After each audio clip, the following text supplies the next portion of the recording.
สบายดีจ้าสบายดียามมื้อแลงเด้อพี่น้องมื้อนี้เฮากะมาเฮือนพ่อเฒ่าวันกับแม่เฒ่าน้อยแม่น้อยแฟมิลี่เนาะพี่น้องวันนี้เป็นวันเกิดของพ่อเฒ่าวันบ่ได้มีหยังสิพากันพักกินยาธรรมดาแม่มีแตลูกตลาดแต่สาวคนสิพักกะหล่ำอยู่เนาะพี่น้องเนาะผักกะหล่ำบุ้งก่อนจะสิได้ยำวุ้นเส้นค่ะของบ่มีหยังขอยก็ได้เอากุ้งแบ่งเอากุ้งมาครึ่งนึงกุ้งมาตะเฮือนนั่นแหละจะไม่เฮ็ดยำได้วุ้นเส้นมาข่อยก็ได้กับกุ้งเนี่ยมายำแล้วพี่น้องเนาะประสานกันเล็กๆหน่อยๆเติร์สกันนะแล้วก็จะมีผักบุ้งนะพี่น้องผักบุ้งคนขี้ไล่ก็จะเข่ากล้องน้ำจุติเขางามมือเดี๋ยวเขาก็คนขี้ไล่บอกเอาโต้งามผู้เดียวเต้สบายดีก่อนจับก็ไม่ได้จับก็ไม่ได้ นอนรับแล้ว ไม่ได้งามปานใดอันนี้ฮะก็ไม่ได้งามปานใดจับกูบอกแล้วก็ไม่ได้งามปานใดตัวสู้บ่ได้ไม่นอนบ่ได้มันไม่ได้งามปานใดใดเขาจะไปใส่เขายากอยู่เพื่อน มันไม่ได้งามปานใดบอกโต้ขนาดเลยนี่โคตรโคคอยกันหนาวแห้งพี่น้องเอ้ยนะเมื่อไหร่เขาไปเห็ดผมมาเลยเนี่ยไปซาผมมาน้ำในบนเอาเขาไปซามาซะหน่อยเขามาซาเองคนหนาวแห้งแม่นเลิศค่ะเลิศสแลนเตนค่ะอันนั้นก็เจ้ข่อยเดี๋ยวพี่น้องเจ้ข่อย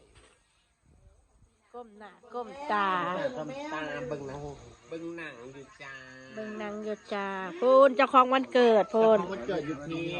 เจ้าของวันเกิดก็บ่ค่อยสบายเราสบายยิ้มได้แล้วยิ้มบ่ได้อันนี้ก็ต้องใส่สุดที่เลิฟอันนี้แพ้ต้องใส่เนาะพอเจ๊ก็ได้กินแกงหน่อไม้เนาะพี่น้องข่อยแกงแม่ตักมาให้แซ่บบ่รสชาติได้แล้วบ่คุณมักปลาแดกแบบนี้แหละมักปลาแดกแบบนี้แม่นแล้วแซ่บเนาะจ้าคนเล็กน้อยทางไหนก็ได้กันนะเขามีกันนี่แค่นี้ไม่ตะลุกตะลานแหละพี่น้องมาอบอุ่นเราวันเกิดเราบ่ได้เฮ็ดหยังของบ่ได้ว่าพากันสิเฮ็ดวันกงวันเกิดดอกหังมาเล่นน้ำเราปกติกับบ่มีวันเกิดกับมาเล่นคู่มือนะแม่นมันก็เลย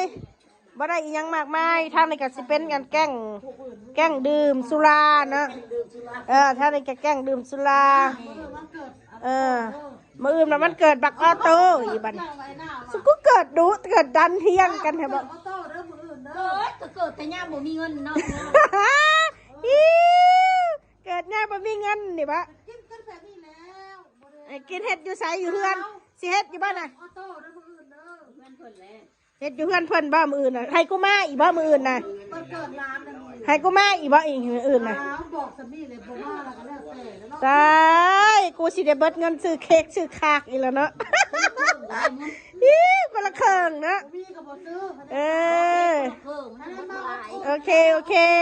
นะคือหลายก้อนแล้วก็กินบ่เบิดดอกเค้กนั่นก้อนซ้ำของบักเมฆเซ็ตยังกินดีบ้านนี่ค่ะว่าเป็นตาเตะกันคอแท้ยืดพักกะลำมันคือ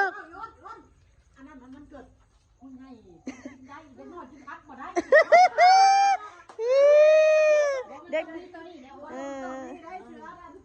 นี่เสือเราก็สิมาทำน้ำยำกันนะจ๊ะทุกคนมอนกำลังเห็ดยำสิไหนบ่อันน้ำตาลท่านผู้ชมนี่สะในกระปุก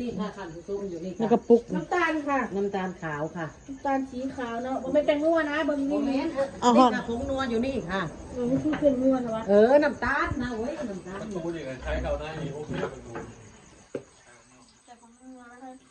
ใส่ลายแสบลายอย่าว่าวคลำคำแฉะเนาะแม่นลวกได้ปะ บ่เคยเอ โอง เคขันสั้นเลยพวกก็อยากซอยเนาะ จะนอนเพราะว่ามีแต่สเต็กเพราะว่าเออ เอามากับครูเอามา เออ ปลาพาสเต็กรส เออกูเห็ดอีกเพราะว่า เผ็ดให้กินอีก ตัวไหนโวยวายให้อีได้พี่น้องเอ้ยประเม็นใด ตอนนี้อารมณ์ อารมณ์ดีแม่นเว้าม่วนป้าอารมณ์บ่ดีค่ะป้าโตด่านะด่า18ราคาเฮือน กระตุ้นบล็อก แล้วก็บล็อกอีได้พี่น้องเอ้ย ยังไม่ปลดบล็อกแต่เขาเดี๋ยวนี้ เครียดน้องเครียดนุ่งแล้วก็บล็อกได้พี่น้องบ่ได้มีเหตุผล ใช่นะคนไม่มีเหตุผล ฮะ รับไม่ได้ไม่ได้ยินบล็อก รับบ่ได้แล้วอยู่ซื่อก็บล็อกกันเนาะเล็กๆน้อยๆก็บล็อกกัน มาหน่อยแล้วกูบล็อกโลดกูเครียดกูบล็อก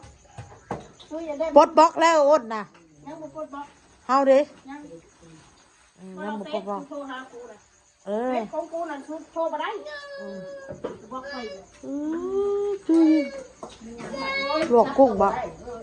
กูก็เลยเอาช้อนถือไปฉันซะ มื้อนี้เพิ่นก็อยากงามแน่เด้พี่น้องเอ้ย ไปหาไปป่ามาอาบน้ำกันน้ำเลยต้องนอนแล้ว ลวกใส่กันเลยบ่ เอาไปแล้วลูกแจ้งบนกอพี่เสื่อมเนาะมาเงินป้าบ่แม่นมืดตะโทบักของ โบยความมะขาวความมะงาม คนมาขาวมาอยู่นี่เลยแห้งแหล่ตายเลย กล้องนะบ่แม่นคนกล้องขาวงาม เออ มึงเอ้ยอ่ะพอมันมีชุกโทษโอเค มาพี่น้องคนนะลวกมาแล้วพี่น้อง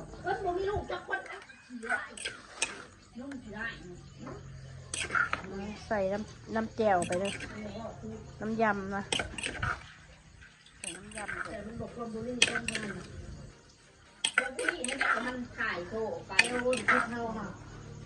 โยกบุเรนเท่าหนึ่งไห่หาเฮ้ยหนึ่งไห่หาเขาลี่ ปิ้งข้าวจี่เลยเด้อพี่น้องจีข้าวจี่ก่อนอากาศเย็น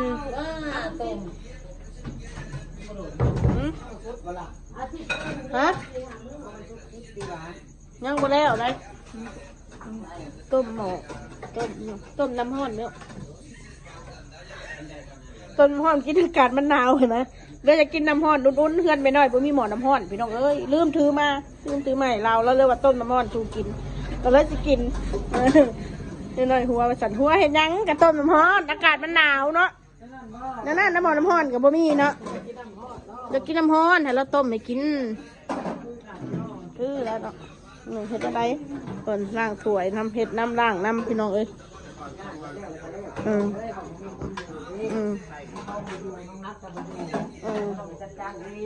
แน่นแล้ว งานสบายหมดเลย ถูกต้องอีอ้วนกินตำมะฮุงเป็นไรอ้วนแซ่บอ่ะสีมือสาวหน่อย คนงามผลสาวหน่อยเมืองยังเกาะสาว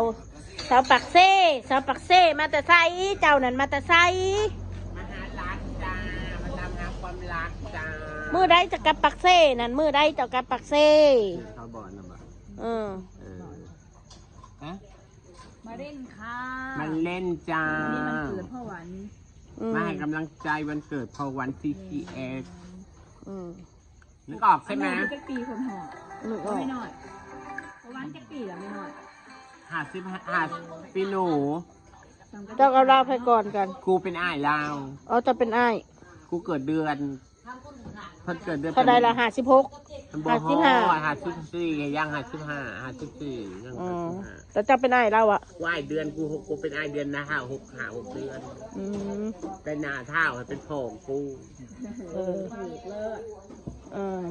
บ่เสื้อกระทำเมีย น้อยนึง น้อยหนึ่งเป็นยังไง จะแมวโป่งเขาเวียนกินผัดผัก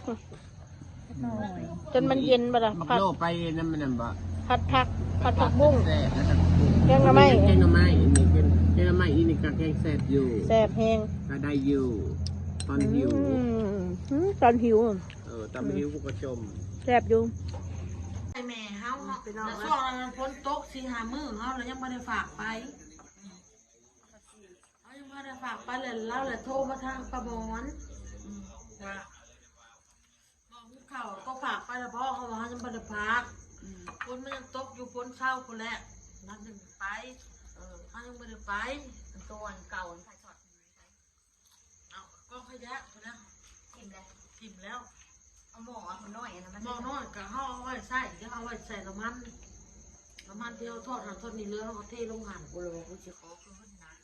เอาก็ขึ้นเลยก็ขึ้นแล้วขีล่างมาส่งมือเลย สายไฟนี่เอาไว้ที่ ใส่ไปแล้วมัน ได้ คนเขาเมา ของคนเมามันจะกินอีกอยู่ ก็ทุกคนให้แม่แล้วถ้าคุณยายชื่อมาเราบอกว่าเขาจะมาฝากไปแล้วฝากภรรยาคนนอนพี่นะฮะนอนใช้ เอาซื่อๆได้ เราจะซื้อไหม มันไม่เราเห็นมึงบุกผักจะเถื่อบ่ แม่เพิ่งแบบเชื่อค่ะ เห็นบุกผักจะเถื่อแล้วก็เลยว่านั่นจ้ะ บ่แม่นว่าตัวเห็นผักจะเถื่อนว่าเลยจะแต่ละผักมาให้นะห่อที่ดิบซับ